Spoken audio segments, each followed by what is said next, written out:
Nangolo Nzambe tozala na Mbango awa alors nyota ngai makaya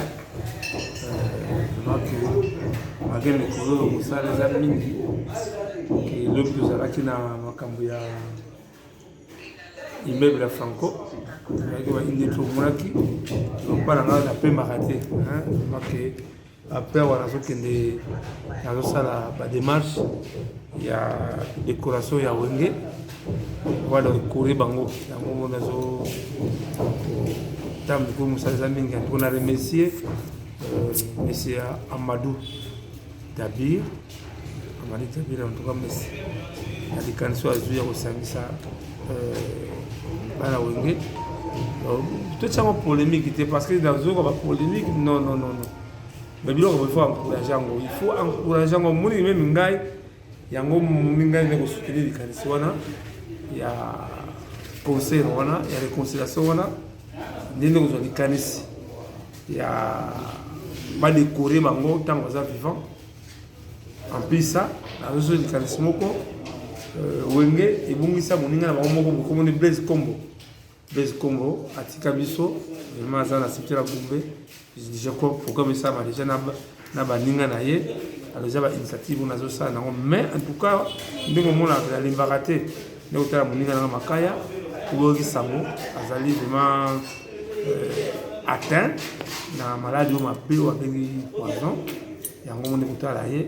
parce que et voilà nous vivants il faut soutenir moninga za na moninga boye et ça il m'a plaisir qui toque ça vraiment c'est notre moninga zo là azo il savait bien dans tout la kosenga tous les artistes la cadre ya révolution culturelle la cadre ya sans danger en tout cas tous soutenir sont derrière moninga na biso pa makaya et besoin na ye pa makaya zali comédien na monde déjà qu'est-ce qui sombe vraiment que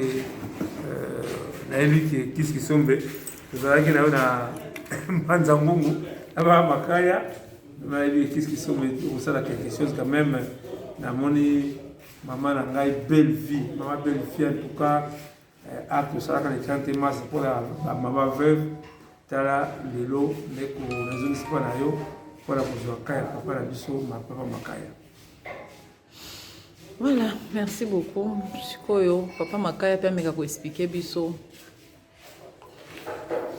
Moi mikolo ebele en plus nini ezotumisa yo ça na mopenza teke ya kwazonga bo nandena ote façon na yo moko koloba na yo banini mona motala pe ata kolala na nga bo moi tambo ko la musangana na tongo ndevo ezalaki yo soko la mukufu apenza ata tisiko peso eza mwa biente et puis pour longwa na mbeto pasi donc moi bosala mutu mais pe mabondeni mais ngambo mona osantira mutu alors on a ça qui est fort kokutana docteur nani baya ke Sadiki Chomba na sima sana po totala baningi na sima ya prison de tokaka ki asasa ka poison ani tolikana ba ndingana ba TV alors na kende dans la talisi fiso na china nani na pe tester o artistaka ai bisinga fo o banda da traitement ke ya kobeta ba misisa ba makila anotu na me ngasi koyo